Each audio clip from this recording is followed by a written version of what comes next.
তুমি আমার গায়ে হাত তুললা? চুপ, কথা কবি না তুই। তোর লাইগা তোর সাথে সংসার করতে যাই আমি আমার মারে হারাইছি। আমি আমার বড় ভাইয়ের সাথে দুশ্মনী করছি। আমার কাছে টাকা আসছিল না, আমার কাছে টাকা আসছিল, ওই টাকা আমি আমার মার চিকিৎসায় খরচ না কইরা শালির বিয়ায় খরচ করছি, শুধু তোর কান পড়ায়। তুই আমার কি কইছিলি? কইছিলি একটা টাকাও যেন আমি না দেই। তোর কথা হই না, আজকে আমার মায়ের লাশ এনে পইরা আছে।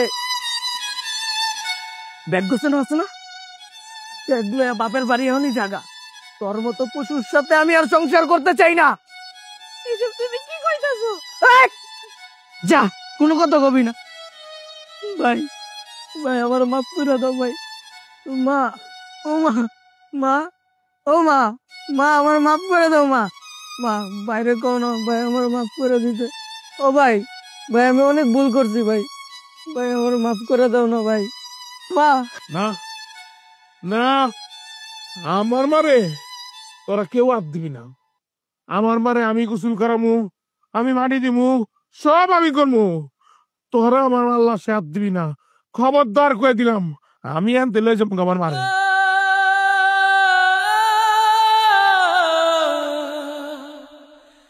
শোন, তোরা তোরা সারা জীবন আমার মাটার অবহেলা করছস, মনে করছস মার চিকিৎসা করলে টাকা খরচ হয়ে যাব। আরে বেটা, শালির লিগা তো খুব খরচ করতে হইব। যাস না শালির বিয়া করা কারো, আমার মাটার লিগা 10টা টাকা খরচ করতে পারলি না? হ্যাঁ, আমার খুব তারা, আমার শালির বিয়া, আমার তারা আছে। আছে ভাই, ধরলাম ভাই মাটার চল হাসপাতালে যাই। আরে মা, কি বলা জন্ম দিলা?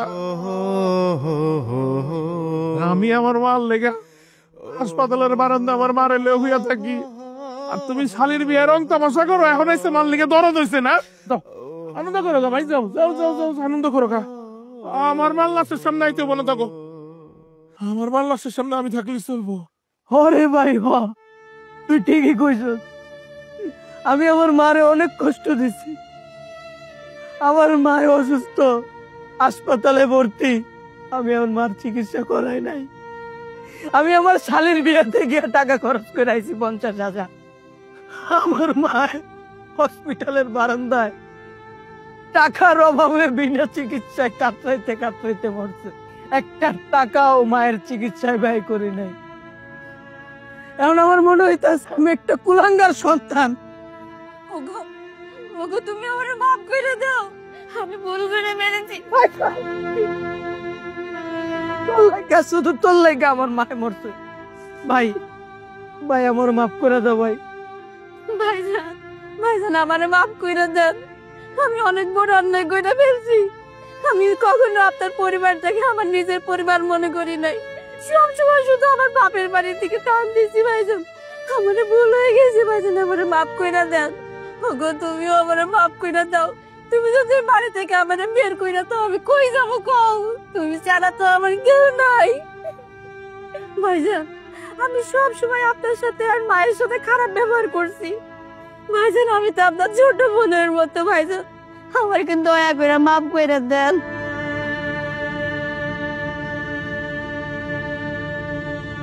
ভাইজান মারের কুঞ্জনে লওয়া লাগবো না, আমরা গোসল করাইয়া আমাদের বাড়ির মাটিতেই মাটি দিমু, যাতে দিন শেষে হইলো একবার মার কবরটা দেখতে পারি।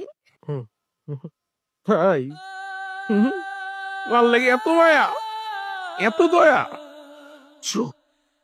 একটা কথাও কবি না। এই দয়া মায়া কয়েছিল আমার লেগে? হ্যাঁ, কাউকে কয়েছিল? এতদিন আমার মায়া অসুস্থ হয়ে পড়েছি, মায়া যে কয়েছিল মার লাশের লেগে এখন মায়া হইতাছে? হ্যাঁ, একটা কথাও কবি না। আমার মার লাশ কি করবে এটা আমি চিন্তা করব। দরদ দেখাও, লাশের লেগে দরদ দেখাও। আরে আমার ভাই থাকতে তো তোর এই দরদ আয় নাই, এখন দরদ আয় করতে। হ্যাঁ, এখন করতে ও এখন সন্তানের অধিকার দেখাইতেছো? হ্যাঁ, অধিকার ফলাও।